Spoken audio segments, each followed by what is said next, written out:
तो बच्चों कैसे हैं आप सब। बहुत बहुत स्वागत है आपका आज की इस वीडियो में। आज का ये वीडियो क्लास 12th के बच्चों के लिए बहुत ज्यादा खास होने वाला है, क्योंकि आज की इस वीडियो में हम लोग देखने वाले हैं बच्चों क्लास 12th का जो आपका हिंदी ऐच्छिक सब्जेक्ट है, इंग्लिश में बोले तो हिंदी इलेक्टिव इसको आप कहते हैं, इसका एक इंपॉर्टेंट सैंपल क्वेश्चन पेपर हम लोग आज की इस वीडियो में देखने वाले हैं। और ये जो सैंपल पेपर है ना आपका, जो आपका 20 फरवरी 2023 को जो पेपर होने वाला है ना, उस एग्जाम के लिए, बोर्ड एग्जाम जो आपका 20 तारीख को होने वाला है, उसके लिए बहुत ज्यादा कह लीजिए वेरी वेरी इंपॉर्टेंट है। क्यों? क्योंकि जो हम लोग पेपर का पैटर्न डिस्कस करेंगे आज की इस वीडियो में, वही पेपर का पैटर्न आपके 20 तारीख के पेपर के अंदर आएगा। साथ ही साथ इसके अंदर से बहुत सारे क्वेश्चंस ऐसे होंगे जो डिट्टो आपके 20 तारीख के पेपर के अंदर रिपीट हो जाएंगे। ठीक है, तो आपके लिए बहुत ज्यादा इंपॉर्टेंट हो जाता है इस वीडियो को देखना, तो कंप्लीट वीडियो जरूर देखिएगा। और हाँ, ये इस पेपर का पार्ट 2 वाला वीडियो होने वाला है। इससे पहले मैंने इसका पार्ट 1 वाला वीडियो ऑलरेडी बना दिया है, जिसके अंदर मैंने सेक्शन ए जो होता है पूरा का पूरा कवर कर रखा है।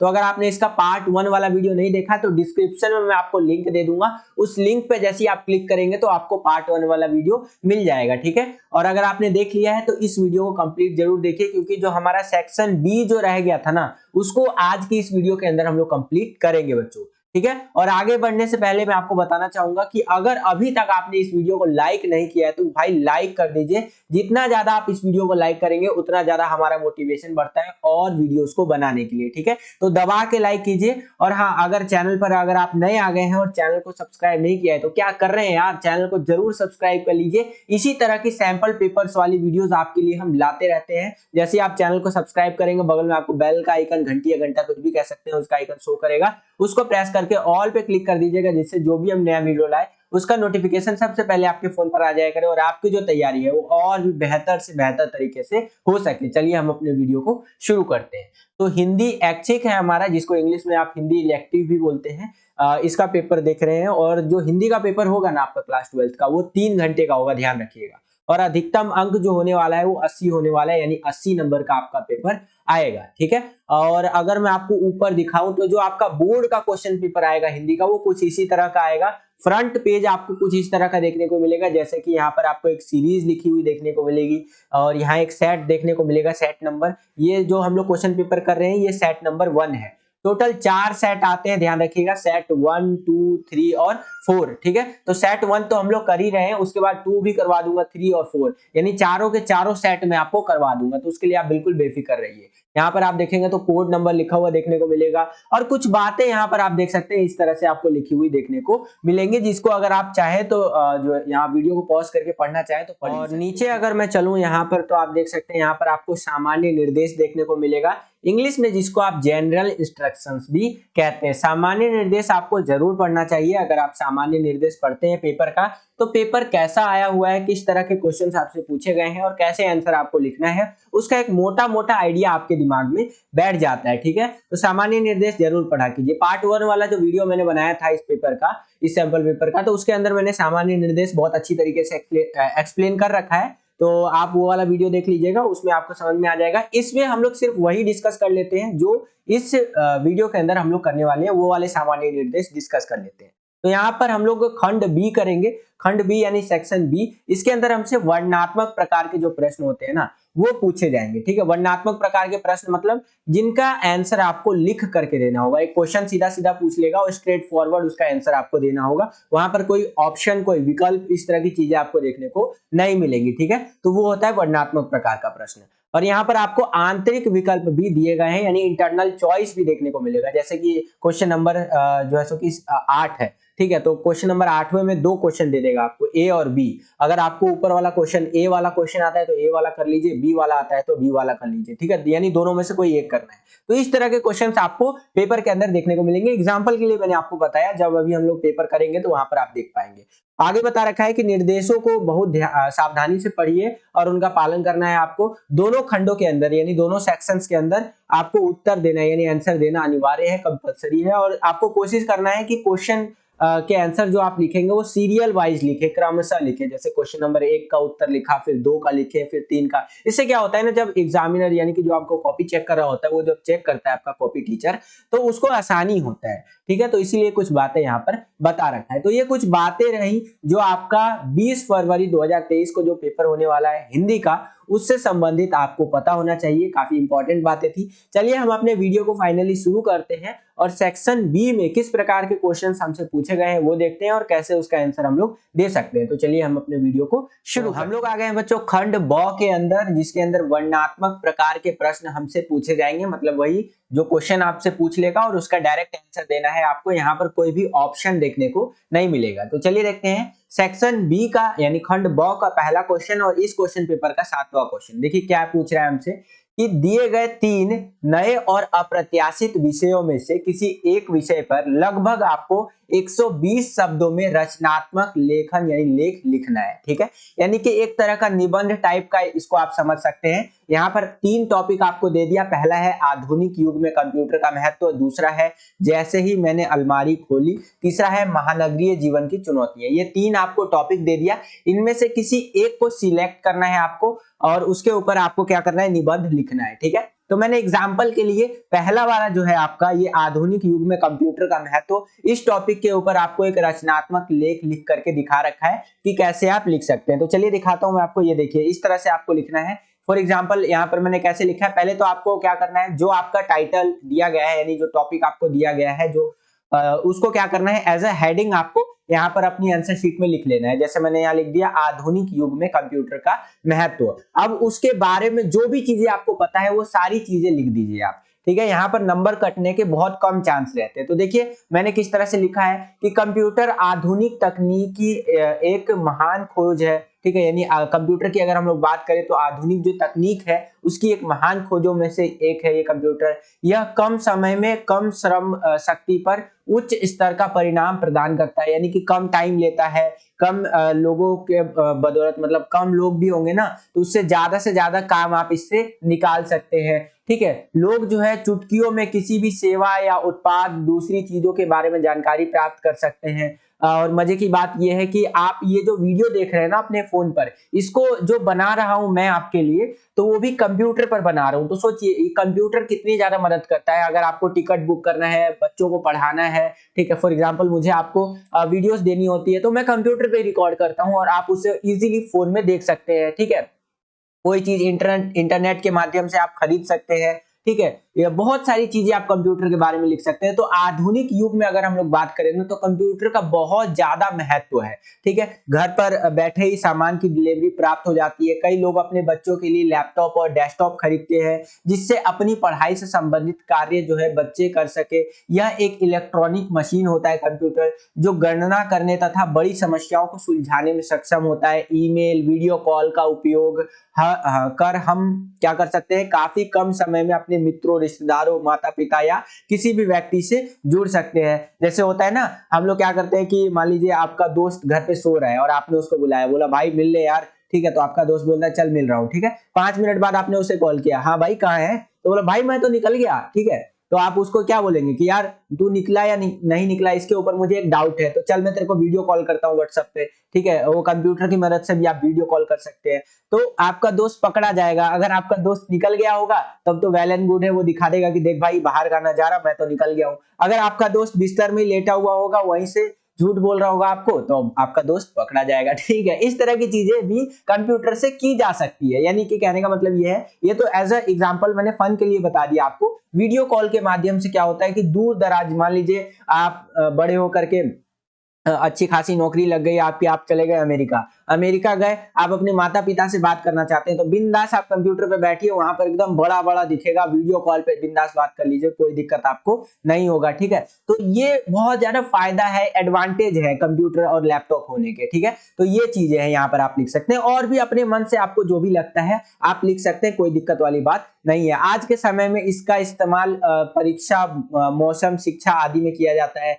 एग्जाम वगैरह में भी कंप्यूटर का इस्तेमाल होता है। आप गवर्नमेंट एग्जाम की तैयारी देने जाएंगे किसी भी कॉम्पिटिटिव एग्जाम की, तो वहां पर आप देखेंगे कि जो एग्जाम होता है वो पेन पेपर पे नहीं होता है, आपका कंप्यूटर पे होता है एग्जाम, ठीक है। और मौसम वगैरह, वेदर वगैरह चेक करना होता है तो उसमें भी कंप्यूटर बहुत इस्तेमाल में आता है। काफी सारी चीजें आप यहाँ पर लिख सकते हैं, जैसे कि यहाँ पर देखिए इस तरह से लिख रखा है मैंने। हम यह भी देखते हैं कि आज लगभग सभी क्षेत्रों में कंप्यूटर को महत्व दिया जा रहा है, चाहे विभिन्न प्रकार के सरकारी कार्य हो या फिर कहीं आपको यात्रा करने के लिए टिकट ही बुक क्यों ना करना हो, ठीक है। तो सभी में आप कंप्यूटर के इस्तेमाल से सारी चीजों को कर सकते हैं, इसमें बहुत ज्यादा मदद करता है कंप्यूटर हमारा।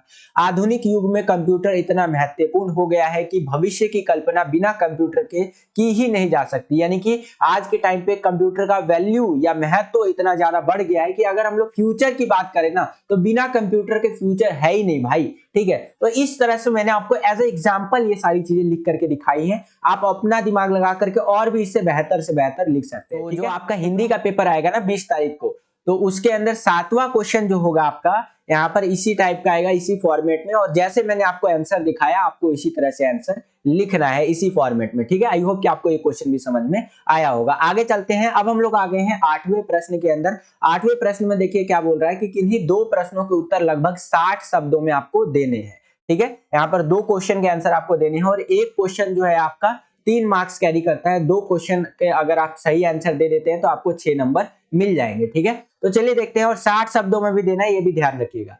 पहला क्वेश्चन 8वें का पहला क में क्या पूछ रहा है कि खोजी रिपोर्ट, जिसको आप इन्वेस्टिगेटिव रिपोर्ट भी कहते हैं, ये क्या होता है और इसका इस्तेमाल कब किया जाता है। तो खोजी रिपोर्ट जो होता है ना बच्चों, ये क्या होता है, इस रिपोर्ट में किसी विषय पे कोई भी एक सब्जेक्ट ले लिया जाता है, उस पर गहराई से छानबीन करके ऐसे तथ्यों, सूचनाओं को, यानी कि ऐसे फैक्ट्स को और इंफॉर्मेशन को सामने लाया जाता है जिसे पहले दबाने या छुपाने का प्रयास किया गया हो। इस रिपोर्ट का इस्तेमाल प्रायः सार्वजनिक महत्व के मामलों में भ्रष्टाचार, अनियमितताओं और गड़बड़ियों को उजागर करने के लिए किया जाता है, ठीक है। तो इस तरह से इसको आप खोजी रिपोर्ट कह सकते हैं। फॉर एग्जांपल मान लीजिए कि आपके घर के आसपास एक सड़क बन रही है, ठीक है। ये सड़क बनी, इस सड़क को बनाने में जो खर्च आया वो 20 करोड़ का आया, ठीक है। और 20 करोड़ के खर्च में जो ठेकेदार जिन्होंने उस सड़क को बनाया, उन्होंने क्या किया, घपलाबाजी किया और उस 20 करोड़ के खर्च के अंदर बहुत सारा पैसा दबा लिया अंदर। तो खोजी रिपोर्ट का इस्तेमाल किया जाएगा यहाँ पर, इन्वेस्टिगेटिव रिपोर्ट किया जाएगा और पूरा गहराई से छानबीन किया जाएगा कि क्या उसके अंदर घपलाबाजी हुआ है, क्या वो सड़क 20 करोड़ का बना है या फिर बनाने वालों ने 10 करोड़ अपनी जेब में रख लिया। तो ये सारी चीजों को छानबीन करके, गहराई से छानबीन करने के बाद जो सामने आएगा वो होगा हमारा इन्वेस्टिगेटिव रिपोर्ट, और उसके अंदर जो भ्रष्टाचार होगी, अनियमितताएं होंगी और जो गड़बड़ियां होंगी ना, उनको उजागर करने का प्रयास किया जाएगा। तो ये होता है हमारा खोजी रिपोर्ट, जिसको इंग्लिश में आप इन्वेस्टिगेटिव रिपोर्ट भी कहते हैं। आई होप कि आपको ये क्वेश्चन समझ में आया होगा। अगला क्वेश्चन देखिए, काफी इंपॉर्टेंट क्वेश्चन है, कई बार पेपर में आ चुका है बच्चों, कि पत्रकारों के प्रकार का आपको वर्णन करना है। जो पत्रकार होते हैं, ठीक है, वो रिपोर्टर जो होते हैं वो कितने प्रकार के होते हैं, कितने टाइप्स के होते हैं। तो 3 तरह के पत्रकार होते हैं, ध्यान रखिएगा, हमेशा याद रखिएगा। पहला होता है आपका पूर्णकालिक पत्रकार, दूसरा होता है आपका अंशकालिक पत्रकार और तीसरा होता है आपका फ्रीलांसर, ठीक है।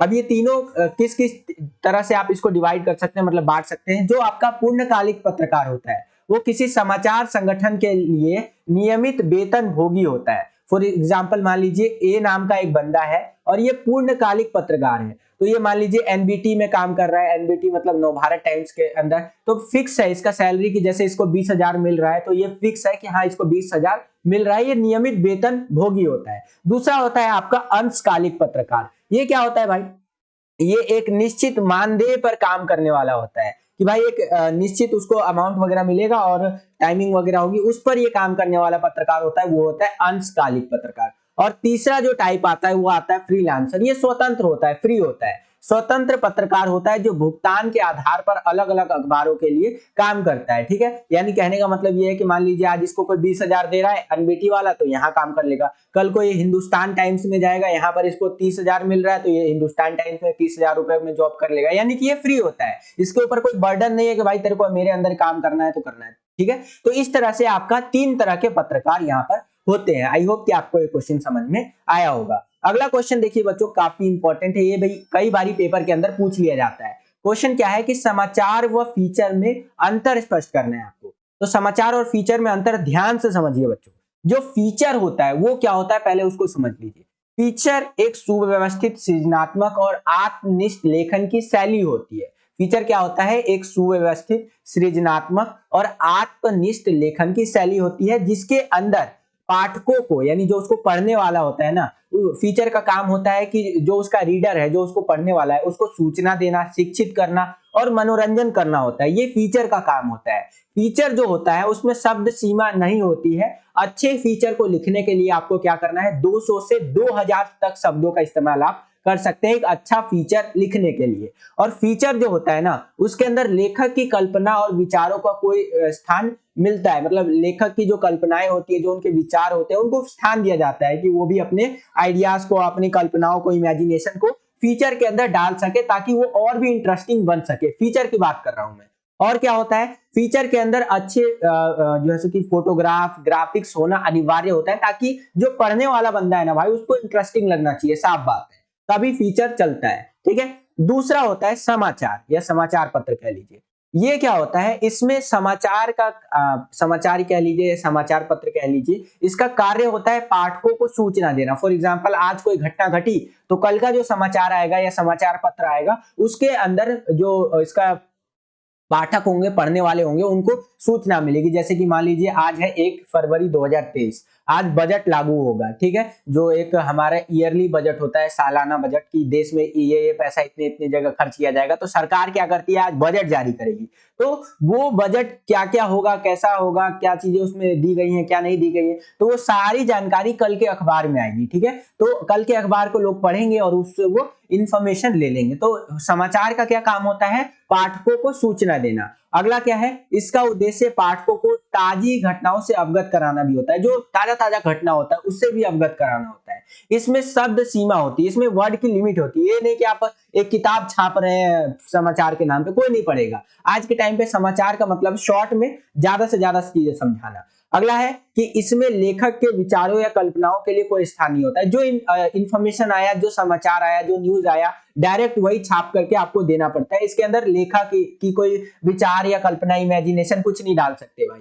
ठीक है। तो यहाँ पर ये चीजें दिक्कत होती है। अगला है, इसमें फोटो का होना अनिवार्य नहीं होता। इसमें जरूरी नहीं है कि समाचार के अंदर आपको फोटो डालना ही डालना है, जरूरी नहीं है। लेकिन फीचर में फोटो और ग्राफिक्स का होना बहुत जरूरी होता है। ठीक है। तो ये अंतर होता है समाचार और फीचर के अंदर। आई होप कि आपको समझ में आया होगा। आगे चलते हैं। अगला क्वेश्चन देखिए बच्चों, 9वां क्वेश्चन क्या है यहाँ पर कि समाचार लेखन जो है, जिसको आप उल्टा पिरामिड शैली में लिखते हैं बेसिकली समाचार लेखन के अंदर, और फीचर लेखन, आलेख लेखन पर आधारित 2 लघु उत्तरीय प्रश्न यहाँ पर दिए गए हैं। उसका आंसर आपको देना है 9वें क्वेश्चन के अंदर।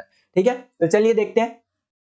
पहला क्वेश्चन 9वें का पहला क्या पूछ रहा है हमसे कि उल्टा पिरामिड शैली में समाचारों को किस क्रम में लिखा जाता है। तो उल्टा पिरामिड शैली मैंने 85 बार आपको समझा रखा है। उल्टा पिरामिड शैली क्या होता है? कोई भी अखबार ले लीजिए, कोई भी न्यूज रिपोर्टिंग ले लीजिए, या टीवी में जो आप न्यूज देखते हैं, उसके अंदर आप एक चीज नोटिस करेंगे हमेशा कि सबसे इंपॉर्टेंट न्यूज जो होता है ना, उसको सबसे पहले दिखाया जाता है, या अखबार के अंदर सबसे फ्रंट पेज जो होता है ना, उस फ्रंट पेज के ऊपर छापा जाता है। तो और उसके बाद फिर उससे कम इंपॉर्टेंट, फिर उससे कम इंपॉर्टेंट, इस तरह से ये शैली चलता रहता है। तो ये होता है हमारा उल्टा पिरामिड शैली। इसको मैं और अच्छी तरीके से आपको समझाता हूं। यहाँ पर आप देख पा रहे होंगे बच्चों, ये मैंने आपको समझाने के लिए जस्ट ऐसे ही बनाया है। मेरी ड्राइंग बहुत खराब है भाई, माइंड मत करना। ठीक है। और वैसे भी ये कोई ड्राइंग नहीं है। खैर, तो यहाँ पर आप देखेंगे एक अखबार है। ठीक है। उल्टा पिरामिड शैली को मैं समझा रहा हूं आपको। उल्टा पिरामिड शैली में क्या होता है, जो सबसे इंपॉर्टेंट न्यूज होता है ना, वो उस अखबार के पहले पेज पे लिखा जाता है। ठीक है। फ्रंट पेज जिसको आप कहते हैं। फिर उससे जो कम इंपॉर्टेंट होगा वो दूसरे पेज पे लिखेंगे, फिर उससे जो कम इंपॉर्टेंट होगा उसको तीसरे पेज पे लिखेंगे, और ये सिलसिला तब तक चलता रहेगा जब तक आपका न्यूज खत्म नहीं हो जाता है। इस शैली में अखबारों को, समाचारों को क्यों लिखा जाता है? ताकि जो पाठक होता है, यानी कि अखबार को पढ़ने वाला जो बंदा होता है ना, उसकी रुचि बनी हुई रहे, उसका इंटरेस्ट अखबार के अंदर बना हुआ रहे। आप न्यूज भी देखते होंगे टीवी पे, तो यही दिखाते होंगे, जैसे कि कि कोई घटना घट गई, अभी मान लीजिए नेपाल में क्या हुआ था, या आज का एग्जांपल ले लीजिए, आज 1 फरवरी 2023 है, तो आज का अगर आप न्यूज देखेंगे तो ऐसे न्यूज आएगा कि देखिए आज हो गया देश के अंदर बजट जारी, ये हो गया वो हो गया, ठीक है। यानी कि सबसे इंपॉर्टेंट न्यूज को सबसे पहले, फिर उससे कम इंपॉर्टेंट, फिर उससे कम इंपॉर्टेंट और फिर उससे कम इंपॉर्टेंट, ये श्रृंखला चलती रहती है। इसको ही उल्टा पिरामिड शैली बोलते हैं। आई होप कि आपको समझ में आया होगा। बाकी आप देख सकते हैं इसका आंसर कैसे लिखा हुआ है किताबी लैंग्वेज में, यहाँ पर आप पढ़ भी सकते हैं, ठीक है। नेक्स्ट क्वेश्चन देखते हैं बच्चों, क्या पूछ रहा है हमसे कि बीट किसे कहते हैं। बीट बहुत इंपॉर्टेंट है और पिछले 10 साल का क्वेश्चन पेपर अगर आप उठा के देखेंगे तो कई बारी पेपर में ये पूछा जा चुका है। बीट को थोड़ा सा समझ लीजिए। बीट जो होता है ना, खबरें कई तरह की होती हैं, जैसे राजनीतिक खबरें होती है, आर्थिक खबरें होती है, आपराधिक यानी कि क्राइम से रिलेटेड न्यूज होता है, खेल वाला न्यूज होता है, स्पोर्ट्स न्यूज जिसको आप कहते हैं, फिल्म से जुड़ा हुआ न्यूज होता है, कृषि से जुड़ा हुआ न्यूज होता है। तो जो खबर होता है, न्यूज होता है, वो कई तरह का होता है और कई कैटेगरी में आप उसको बांट सकते हैं। Political news, economical news, crime news, sports news, cinema news या फिल्म न्यूज कह लीजिए, एग्रीकल्चर का न्यूज, ठीक है। कई तरह से आप उसको बांट सकते हैं। तो जो संवाददाता होते हैं ना, उनके बीच काम का विभाजन उनकी दिलचस्पी और ज्ञान को ध्यान में रखकर किया जाता है। मीडिया की भाषा में इसे बीट कहते हैं। फॉर एग्जांपल, दो संवाददाता है, एक को राजनीति का अच्छा अनुभव है और उसके अंदर उसका इंटरेस्ट भी है, और दूसरे को जो है सो कि खेल का बहुत अनुभव है, खेल के ऊपर अच्छा लिख सकता है, तो उसको बांट देंगे। संवाददाता फर्स्ट को राजनीति वाला कैटेगरी दे देंगे और संवाददाता सेकंड जो होगा उसको खेल वाला कैटेगरी दे देंगे। तो ये जो काम को बांटा जा रहा है ना, कि अलग अलग सेक्टर में आप काम करेंगे संवाददाता लोगों का, ठीक है, तो मीडिया की भाषा में इसको ही हम लोग बीट कह देते हैं। क्या कहते हैं बच्चों? बीट कहते हैं। आई होप कि ये क्वेश्चन आपको समझ में आया होगा। अगला क्वेश्चन देखिए, 10वां क्वेश्चन। यहाँ पर इसमें क्या बोल रहा है कि 3 प्रश्नों में से किन्हीं 2 प्रश्नों के उत्तर आपको देने हैं 40 शब्दों के अंदर, ठीक है। और एक क्वेश्चन आपका 2 मार्क्स कैरी करेगा, यानी 2 नंबर कैरी करेगा, और 2 क्वेश्चन का आंसर अगर आप सही दे देते हैं तो आपको 4 नंबर मिल जाएगा, ठीक है।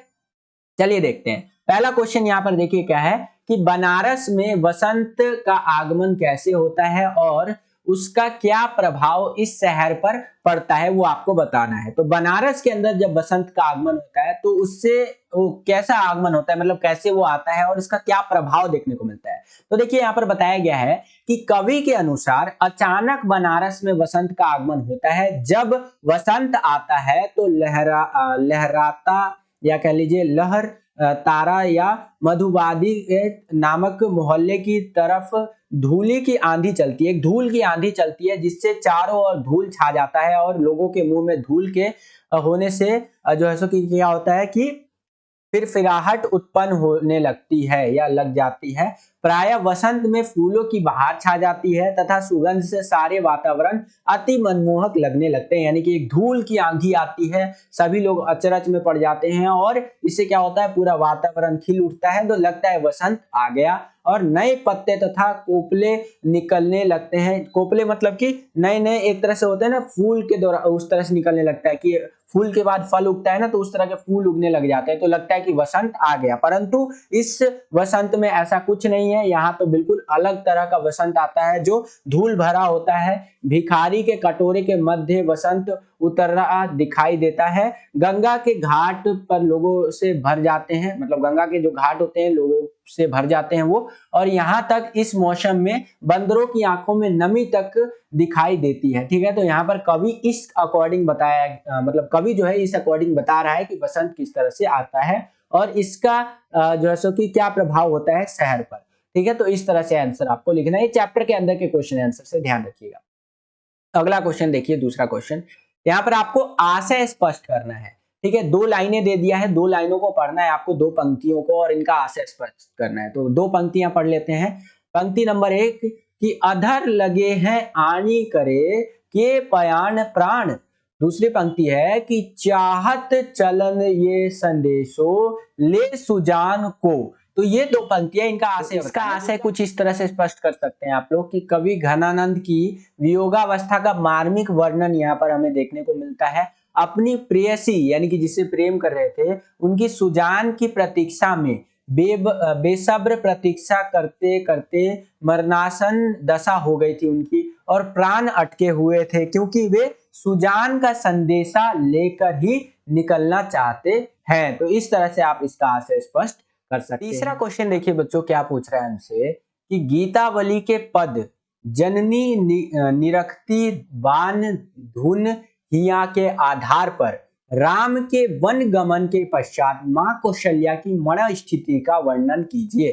ठीक है, यानी कि गीतावली के पद जो जननी निरखती बान धुनिया के आधार पर जो राम जी जो वन गमन कर गए थे यानी वन चले गए थे ना, तो उसके बाद जो मां कौशल्या थी उनकी मन स्थिति यानी मन की स्थिति क्या थी उसका वर्णन आपको करना है। तो देखिए जैसे ही राम जी गए इधर हमारे दशरथ जी की मृत्यु हो गई और उसके बाद मां कौशल्या जो थी ना वो बहुत उदास सी रहने लग गई थी। उसका वर्णन आपको मैं आंसर में दिखाता हूँ, ये आप देखेंगे आंसर यहाँ पर आपको लिखा हुआ देखने को मिलेगा कि राम के वन चले जाने के बाद राजा दशरथ की मृत्यु हो जाती है। ऐसे में माता कौशल्या बहुत ही व्यथित रहने लगती है। घर में जहां कहीं भी उन्हें राम के बचपन की कोई वस्तु दिखाई देती है तो उन्हें राम की याद सताने लगती है।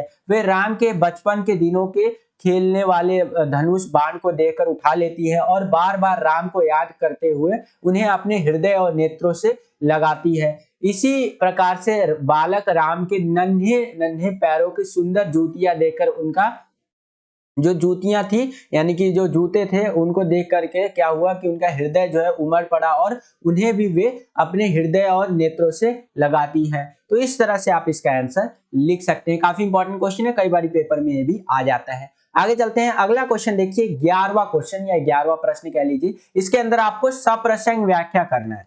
ठीक है, तो ध्यान से इसको समझ लीजिए। यहाँ पर आपको एक लाइन दे दिया कि आह वेदना dash dash dash dash dash निर्वता अनंत अंगड़ाई। ठीक है, तो इस तरह से आपको ये दे दिया लाइन। अब इसका आपको सप्रसंग व्याख्या करना है। ठीक है, तो सप्रसंग व्याख्या आप केवल एक ही तरीके से कर सकते हैं, प्रैक्टिस। जितना ज्यादा आप प्रैक्टिस करेंगे उतना ज्यादा आपका चांस बढ़ेगा कि आप सप्रसंग व्याख्या अच्छे से कर पाए। ठीक है, तो यहाँ पर जितने भी सैंपल पेपर हमारे द्वारा करवाए जा रहे हैं सारे सैंपल पेपर्स की प्रैक्टिस कीजिए। इससे आपके काफी ज्यादा चांस बढ़ जाएंगे कि आप बेहतर से बेहतर तरीके से सप्रसंग व्याख्या कर सकेंगे। ठीक है, यहाँ पर इसका सप्रसंग व्याख्या करने के लिए क्या करना है, सबसे पहले तो यहाँ पर संदर्भ लिख लेते हैं। संदर्भ में आ जाएगा आपका कौन है, हमारे कवि जयशंकर प्रसाद जी है हमारे, और कविता कौन सी है, देवसेना का गीत से ये लिया गया है। अब प्रसंग के अंदर आ जाइए। प्रसंग के अंदर कुछ बातें आप लिख सकते हैं, जैसे कि इसमें देवसेना अपने दुख और संघर्षों का वर्णन करते हुए कहती है कि उसकी जीवन यात्रा पर अगर किसी ने अधिकार किया तो वह है एकमात्र उसका अकेलापन। ठीक है, यानी कि उसकी जीवन यात्रा जो है, लाइफ की जो जर्नी रही है, उस पर किसी का अधिकार है तो केवल उसके अकेलेपन का है, अलोन जो है ना उसका है। ठीक है, अब डायरेक्ट आ जाइए सीधा व्याख्या पर। व्याख्या कर दीजिए, मतलब पूरा डिटेल में बता दीजिए क्या है नहीं है। तो यहाँ पर व्याख्या है कि देवसेना कहती है कि मुझे जीवन के अंतिम क्षणों में भी दुख और पीड़ा ही मिल रही है। मैंने अपना सारा जीवन इसी आशा में गुजार दिया कि एकंद गुप्त जो है सो कि मुझसे प्रेम करता है, लेकिन यह तो मात्र मेरा भ्रम था। इसी कारण मैंने अपने जीवन को देश सेवा के लिए समर्पित कर दिया, अर्थात अपने जीवन की मधुर यादों को दान कर दिया। अंततः जीवन के अंतिम क्षणों में भी मुझे दुख ही दुख मिल रहे हैं, यानी कि उसको सुख नहीं मिल रहा है। मानो संध्या भी उसके दुख में आंसू बहा रही है। उसने अपना जीवन निरंतर दुखों और संघर्षों के बीच ही बिताया है, जहां उसका कोई सारथी या साथी नहीं था। उसका अकेलापन ही उसका साथी बनकर चलता रहा। ठीक है, तो इस तरह से आप लिख सकते हैं यहाँ पर आंसर। ठीक है, व्याख्या की अगर मैं बात करूं तो उसके बाद आप काव्यागत विशेषता कह लीजिए, आप लिख सकते हैं जैसे कि देवसेना के जीवन संघर्षों का सजीव चित्रण हुआ है इसके अंदर। फिर विषयानुकूल, गंभीर और तत्सम प्रधान खड़ी बोली का प्रयोग किया गया है। जो हमारा छंद है वो मुक्त छंद है, लांछनिक शैली है, करुण रस का प्रयोग किया गया है, उपमा, अनुप्रास और मानवीकरण अलंकार है, और पुनरुक्ति प्रकाश अलंकार है, स्मृति बिंब है इसके अंदर, और गेयता का गुण है। व्याकरणीकरण शब्द की बात करें तो सर्वनाम और सार्वनामिक विशेषताएं इसके अंदर हमें देखने को मिलती हैं। तो इस तरह से आप इस सप्रसंग व्याख्या को कर सकते हैं। कई सारे बच्चे इसके अंदर कंफ्यूज होते हैं, लेकिन अब आपको कंफ्यूज नहीं होना है। और यहाँ पर एक चीज और ऐड करना चाहूंगा बच्चों, अगर आपको ये वीडियो पसंद आ रहा है तो इस वीडियो को ज्यादा से ज्यादा लाइक कीजिए। जितना ज्यादा वीडियो को लाइक करते हैं ना, उतना ज्यादा हमारा मोटिवेशन बढ़ता है और वीडियोस को बनाने के लिए। चैनल पर अगर आप नए आ गए हैं और चैनल को सब्सक्राइब नहीं किया तो सब्सक्राइब कर लीजिए। इसी तरह की वीडियोस हम आपके लिए लेकर के आते रहते हैं। जैसे ही आप चैनल को सब्सक्राइब करेंगे, बगल में आपको बेल का, घंटी या घंटा, कुछ भी कह सकते हैं, उसका आइकन शो करेगा, उसको प्रेस करके ऑल पे क्लिक कर दीजिएगा, जिससे जो भी हम नया वीडियो डाले उसका नोटिफिकेशन सबसे पहले आपके फोन पर आ जाया करे और आपकी जो तैयारी है वो और भी बेहतर से बेहतर तरीके से हो सके। चलिए अगला क्वेश्चन देखते हैं, 12वां क्वेश्चन। 12वां क्वेश्चन क्या है, यहाँ पर ध्यान से समझिए इसको। गद्य खंड पर आधारित 3 प्रश्नों में से किन्हीं 2 प्रश्नों के उत्तर आपको देने हैं और लगभग 40 शब्दों में आपको आंसर देना है। ठीक है, तो 3 में से कोई 2 क्वेश्चन करना है और एक क्वेश्चन आपको 40 शब्दों में करना है। एक क्वेश्चन जो है आपका 2 नंबर का रहने वाला है। अगर 2 क्वेश्चन आप अच्छे से कर देते हैं तो आपको 4 नंबर मिल जाएंगे 12वें क्वेश्चन के अंदर। तो चलिए देखते हैं 12वें क्वेश्चन का पहला, मतलब 12वें का पहला क्वेश्चन यहाँ पर क्या पूछ रहे हैं हमसे कि बड़ी बहुरिया का संवाद हरगोविंद क्यों नहीं सुना सका, उसके मन में कौन सा अंतर्द्वंद चल रहा था। तो बड़ी बहुरिया की पीड़ा से हरगोविंद का जी भर होना, ये एक उसके मन में बहुत बड़ी चीज चल रही थी कि जो बड़ी बहुरिया का जो पीड़ा था ना, उससे हरगोविंद का जो जी है ना वो भर गया बिल्कुल। गांव की लक्ष्मी का गांव छोड़कर चले जाने का विचार, बड़ी बहुरिया के प्रति दायित्व बोध का भाव, गांव की प्रतिष्ठा की भी चिंता लगी हुई थी उसको, इसीलिए वो उसका संवाद नहीं सुना सका हरगोविंद। ठीक है, तो ये आप इस तरह से लिख सकते हैं। शॉर्ट में आंसर लिखना है तो इसी तरह से आप लिख सकते हैं। आई होप कि आपको समझ में आया होगा बच्चों। अगला क्वेश्चन देखते हैं, दूसरा क्वेश्चन। यहाँ पर 12वें का दूसरा क्वेश्चन क्या पूछ रहा है कि राम के प्रति अपनी श्रद्धा भाव को भरत किस प्रकार प्रकट करते हैं, ये आपको स्पष्ट करना है। जो राम जी थे उनके प्रति भरत जी जो थे वो अपनी श्रद्धा को, अपने भाव को किस प्रकार प्रकट करते हैं। ठीक है, तो वो आपको स्पष्ट करके बताना है। बेसिकली 2 नंबर का क्वेश्चन है तो शॉर्ट में आंसर लिखना है। यहाँ पर मैंने लॉन्ग में लिख रखा है। ठीक है, तो चलिए देखते हैं। इस क्वेश्चन का आंसर कुछ इस प्रकार से आपको लिखना है कि जैसे ही श्री राम से भरत मिलते हैं ना, तो उनका शरीर जो होता है ना वो पुलकित हो जाता है और उनके नेत्रों से प्रेम जल की धारा बह निकलती है। फॉर एग्जाम्पल मान लीजिए आप अपने मम्मी पापा से बहुत सालों बाद मिले हैं, या फिर कोई ऐसा है जो आपका बहुत ज्यादा करीब है, तो होता है ना मिलते हैं तो आंखों में आंसू आ जाते हैं कि यार इतने सालों के बाद मिले हम लोग। ठीक है, तो उसी तरह से जब श्री राम से भरत जी मिलते हैं तो उनकी आंखों से जो प्रेम जल की जो धारा होती है वो बहने लगती है और भरत श्री राम की जो है सो की महानता एवं विशाल हृदय जो होता है ना उसका बखान करके उनके प्रति अपनी जो है सो की श्रद्धा भावना को प्रकट करते हैं। वह स्वयं को उनके दास बताते हैं कि मैं आपका दास हूं। श्री राम के प्रति उनका जो सर्वस्व समर्पित होता है ना, भारत अपने प्रति राम के अनन्य प्रेम को याद करते हुए अपने हृदय की भावुकता को मुखरित करते हैं और राम वनवास जाने और उनके प्रेम खोने को भरत अपना दुर्भाग्य समझकर चित्रकूट की सभा में अपनी आत्मलंघनी और हिंसा के भाव को प्रकट करते हैं और वे सारे घटनाक्रम के लिए स्वयं को ही दोषी मानते हैं। बोलते हैं यार सबका दोषी मैं हूं और अन्य सभी को इससे मुक्त वो कर देते हैं। ठीक है, तो इस प्रकार से इस क्वेश्चन का आंसर आप लिख सकते हैं। आई होप कि आपको समझ में आया होगा। अगला क्वेश्चन देखिए, ये क्वेश्चन मोस्ट इंपॉर्टेंट क्वेश्चन आप कह सकते हैं। ये क्वेश्चन क्या है, मतलब कई बार पेपर में आ रखा है कि संवदिया डट कर खाता है और अफड़ कर सोता है।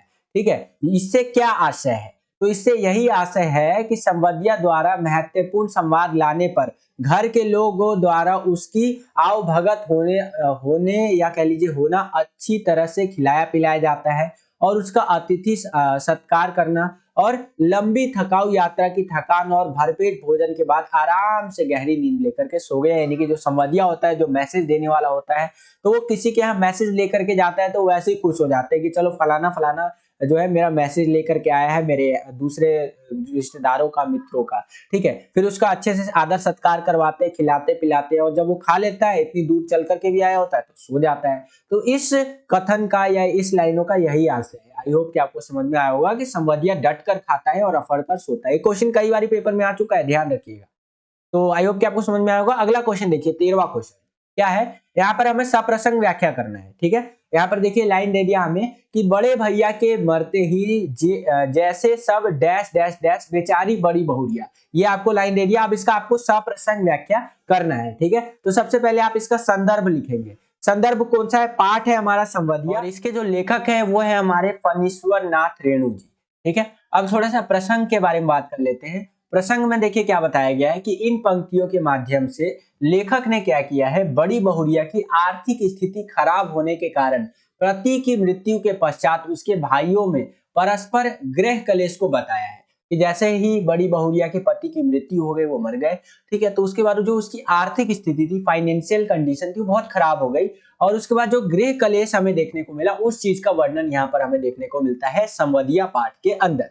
ठीक है, अब इसकी व्याख्या पूरा डिटेल में बता दीजिए। जैसे कि बड़ी बहुरिया के पति की मौत के बाद जो है घर की रौनक ही चली गई, परिवार बिखर गया क्योंकि सारी संपत्ति का बंटवारा सभी भाइयों ने आपस में कर लिया और गांव छोड़कर चले गए। बड़ी बहुरिया के पास मायके जाने के अलावा और भी कोई स्थान नहीं बचा। बड़े भैया की मृत्यु के पश्चात घर का जो हाल हुआ वह बहुत ही कष्टदायी था।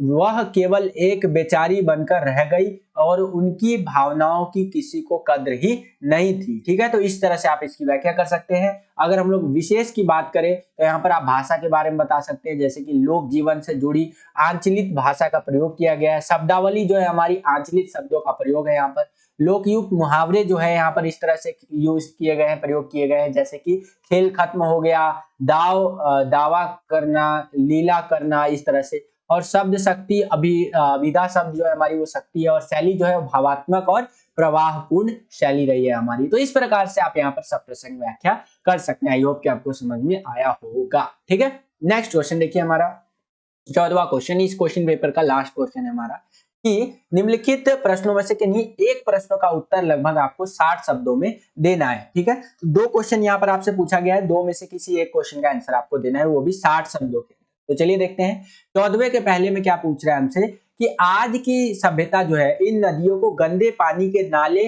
कैसे बना रही है। ठीक है, जो आज की वर्तमान की सभ्यता है, सिविलाइजेशन है, जो हमारी नदियां हैं उनको गंदे पानी के नाले बनाती जा रही है, वो कैसे, वो आपको बताना है। ठीक है, तो देखिए यहाँ पर आंसर इस तरह से लिख सकते हैं कि आज की सभ्यता जो है उसके अनुसार हम नदियों को माता नहीं मानते बल्कि उसे उपयोग की वस्तु समझते हैं तथा कई रूपों में उसे दूषित कर रहे हैं। यानी आज की जो सभ्यता है, आज की जो जनरेशन है, सिविलाइजेशन है, वो नदी को माता या भगवान नहीं मानते। वो बोलते हैं यार ये तो नदी है, जस्ट अ रिवर, इसका इस्तेमाल करो, इस्तेमाल डेवलपमेंट के लिए। ठीक है, लेकिन ये चीज गलत है भाई। ठीक है, तो ये इस कारण से नदी जो है ना, गंदे पानी के नाले बनते जा रहे हैं। अब क्या क्या कारण है, अब यहाँ पर थोड़ा सा देख लीजिए आप। पहला कारण है कि कूड़ा कचरा हम लोग फेंक रहे हैं दबा करके, लोगों द्वारा अपने घर का कूड़ा कचरा इन नदियों में बहा दिया जाता है, जिससे पूर्णतः बहा ले जाने में असमर्थ नदियां प्रदूषित हो जाती है। यानी कि कूड़ा कचरा जो हम लोग फेंक देते हैं ना, उसको बहा कर नहीं ले जा पाती नदियां, जिससे कि क्या हो रहा है, नदी में पॉल्यूशन बढ़ता जा रहा है। पूजा सामग्री बहा करके हम लोग क्या करते हैं, पूजा सामग्री बहा देते हैं। हिंदू सभ्यताओं के अनुसार पूजा सामग्री को पवित्र माना जाता है और नदियों में बहा दिया जाता है। ठीक है, जिसके कारण नदियां दूषित होती जा रही है। देखिए पहले के टाइम पे भी नदियों के अंदर ये पूजा की सामग्री डाली जाती थी, लेकिन पहले के टाइम पे प्लास्टिक का यूज कम से कम होता था। फूल होता था पूजा में, इस्तेमाल क्या क्या होता था उस टाइम पे, फूल होता था, बेल पत्र का इस्तेमाल होता था, ज्यादातर ऐसी चीजों का इस्तेमाल होता था जो आसानी से डिकम्पोज हो सकती है, सड़ सकती है और खाद वगैरह बन सकती है। ठीक है, नदियों में अगर वो चीज फेंका जाए तो नदी प्रदूषित नहीं होगी। आज के टाइम पे पूजा के अंदर ज्यादातर क्या यूज होता है, प्लास्टिक। प्लास्टिक कैसे, फॉर एग्जांपल आपने अगरबत्ती खरीद के लाया, अगरबत्ती एक पैकेट के अंदर आता है, पैकेट में आप देखेंगे प्लास्टिक में अगरबत्ती आपको देखने को मिलेगा। ठीक है, और उसके बाद आपने एक धूप बत्ती खरीद के लाया, उसके अंदर भी प्लास्टिक के अंदर आपको धूप बत्ती देखने को मिलेगा। तो इसी तरह से करके बहुत सारा हम लोग जो प्लास्टिक जनरेट कर रहे हैं और उसको जो हम लोग डालते हैं नदियों के अंदर, तो नदी हमारी और भी दूषित होती जा रही है। ठीक है, तो इस तरह से आप लिख सकते हैं। अगला है हमारा कल कारखानों का रासायनिक पदार्थ। ठीक है, यानी कि जो कल कारखाने होते हैं, फॉर एग्जांपल फैक्ट्री वगैरह जो होता है, उससे जो रासायनिक यानी केमिकल वाला पदार्थ निकलता है, इसको हम लोग नदियों में बहा देते हैं, जिसके कारण क्या होता है, नदी का पानी जहरीला हो जाता है। ठीक है, और क्या होता है कारण जिससे नदी दूषित होती है, नदियों का निरंतर रख रखाव न करना। नदियों के प्रति लापरवाही के कारण इनके नियमित सफाई व रख रखाव पर बिल्कुल ध्यान नहीं दिया जाता है, जिससे कि ये गंदे पानी के रूप में परिवर्तित हो रही है, गंदे पानी के नाले के रूप में बदल रही है। यानी कि जाहिर सी बात है, अगर आप मेंटेनेंस नहीं करोगे नदियों का तो गंदे पानी के नाले बनेंगे ही बनेंगे। ठीक है, तो ये कारण है जिस कारण से आज की जो सभ्यता है, हमारी जो नदियां हैं, पवित्र नदियां गंगा जमुना सरस्वती, इनको गंदे पानी के नाले बना रही हैं, जो कि बिल्कुल ही गलत है बच्चों। ठीक है। तो इस तरह से इस क्वेश्चन का आंसर आपको लिखना है, वीडियो को लाइक भी करते चलिएगा। इसी क्वेश्चन के अंदर आपको एक अथवा दे दिया, एक चॉइस दे दिया बेसिकली, यानी कि अगर आपको ऊपर वाला क्वेश्चन नहीं आता तो नीचे वाला आप क्वेश्चन अटेंड कर सकते हैं। अब इसके अथवा में देखिए क्या क्वेश्चन हमसे पूछ रखा है। इसके अथवा में क्वेश्चन पूछा है कि लेखक ने किन आधारों पर अपनी माँ की तुलना बत्तख से की है। जो लेखक है उसने किस बेसिस पे, जो उसकी माँ है, उनकी माँ है, उनकी तुलना बत्तख से की है। ठीक है, तो यहाँ पर आपको बताना है, और मैं किसी भी माता श्री का यहाँ पर अपमान नहीं करना चाहता हूँ। अगर किसी को बुरा लगा हो तो हाथ जोड़कर न माने, एज ए टीचर मैं सिर्फ समझाने के लिए आया हूँ। ठीक है, तो यहाँ पर किन आधारों पर अपनी माँ की तुलना बत्तख से की है उन्होंने, तो वो बताना है। तो लेखक ने बत्तख माँ और मानव शिशु माँ की तुलना करते हुए कई पक्ष सामने रखे हैं। लेखक को दोनों में कई समानताएं देखने को मिली है, जैसे कि खतरों से बचाव। ठीक है, अब ये क्या है भैया, खतरों से बचाव। इसमें क्या होता है, जिस प्रकार बत्तख अपने पंखों को फैलाकर अंडों को दुनिया की नजरों से बचाकर रखती है, उसी प्रकार मानव की जो माँ होती है, यानी हम लोगों की जो माएँ हैं, अपने बच्चों की ढाल बनकर उन्हें दुनिया के खतरों से बचा करके रखती है। दुनिया का सबसे बड़ा ताकत या दुनिया का सबसे बड़ा योद्धा माँ होती है, आपको पता होगा। और फिर पिता, हमारे माँ और पिता दोनों बराबर है। ठीक है, तो इस तरह से आप यहाँ पर लिख सकते हैं। अगला क्या बताया उन्होंने कि सतर्कता और कोमलता से देख रेख। जैसे बत्तख की जो माएँ होती हैं वो अपनी पैनी चोंच से सतर्कता बरतते हुए कोमलता से अंडों को अपने पंखों के अंदर छुपाती है, उसी प्रकार मानव की जो माँ होती है अपने बच्चों को डांटती है, मारते समय ध्यान रखती है कि बच्चों को नुकसान ना पहुंचे। हमारी माएँ जो है वो हमें बचपन में बहुत मारा है उन्होंने, लेकिन वो सिर्फ हमारे ध्यान के लिए। जैसे हम लोग कोई बदमाशी करते थे, आप लोग कोई बदमाशी करते होंगे तो बचपन में आपको मारा होगा, वो केवल और केवल आपको बचाने के लिए कि आप वो गलती ना करें। ठीक है, जिससे कि आपको खतरा हो सकता है। अगला है आने वाले खतरों को भांप जाती है। बत्तख की माँ की निगाह सदैव कौवे की ताक पर रहती है। मानव माँ भी अपने बच्चों पर आने वाले संभावित खतरे को भांप लेती है। फॉर एग्जांपल कि अगर बच्चे का शरीर गर्म हो रहा है तो माँ को लग जाता है कि इसकी तबीयत खराब हो सकती है, तो इसको वो कई सारी चीजें करने से रोकती है माएँ। बहुत सारी चीजें और भी आप लिख सकते हैं। ठीक है, तो इस प्रकार से यहाँ पर जो यहाँ पर लेखक है उसने अपनी माँ की तुलना बत्तख की माँ से की है। ठीक है, तो इस प्रकार से इस क्वेश्चन का आंसर आप लिख सकते हैं। आई होप कि आपको समझ में आया होगा। और यहाँ पर जो हमारा बेसिकली हिंदी का सैंपल पेपर नंबर 2 था, ये समाप्त होता है। आई होप कि आपको ये समझ में तो बस बच्चों आज के लिए इतना ही। आई होप कि आपको ये वीडियो पसंद आया होगा। अगर आपको ये वीडियो पसंद आया तो इस वीडियो को ज्यादा से ज्यादा लाइक कीजिए। जितना ज्यादा आप वीडियो को लाइक करेंगे उतना ज्यादा हमारा मोटिवेशन बढ़ता है। अगर आप एक लाइक करते हैं ना वीडियो को, तो उससे हमारा मोटिवेशन का लेवल लाखों, करोड़ों, अरबों, खरबों गुना बढ़ जाता है। तो वीडियो को लाइक जरूर कीजिएगा। चैनल पर अगर आप नए आ गए हैं तो चैनल को सब्सक्राइब भी जरूर कर लीजिएगा। इसी तरह की सैंपल पेपर्स वाली वीडियोस हम आपके लिए लेकर के आते रहेंगे। जैसे ही आप चैनल को सब्सक्राइब करेंगे, बगल में आपको बेल का घंटी या घंटा कुछ भी कह सकते हैं उसका आइकन शो करेगा, उसको प्रेस करके ऑल पे क्लिक कर दीजिएगा, जिससे जो भी हम नया वीडियो डालें उसका नोटिफिकेशन सबसे पहले आपके फोन पर आ जाया करे और आपकी जो तैयारी है वो और भी बेहतर से बेहतर तरीके से हो सके। आज के लिए इतना ही बच्चों, मिलता हूं आपसे अगली और एक्साइटिंग वीडियो में। तब तक के लिए खुश रहिए, खुश रखिए सभी को। जय हिंद, वंदे मातरम।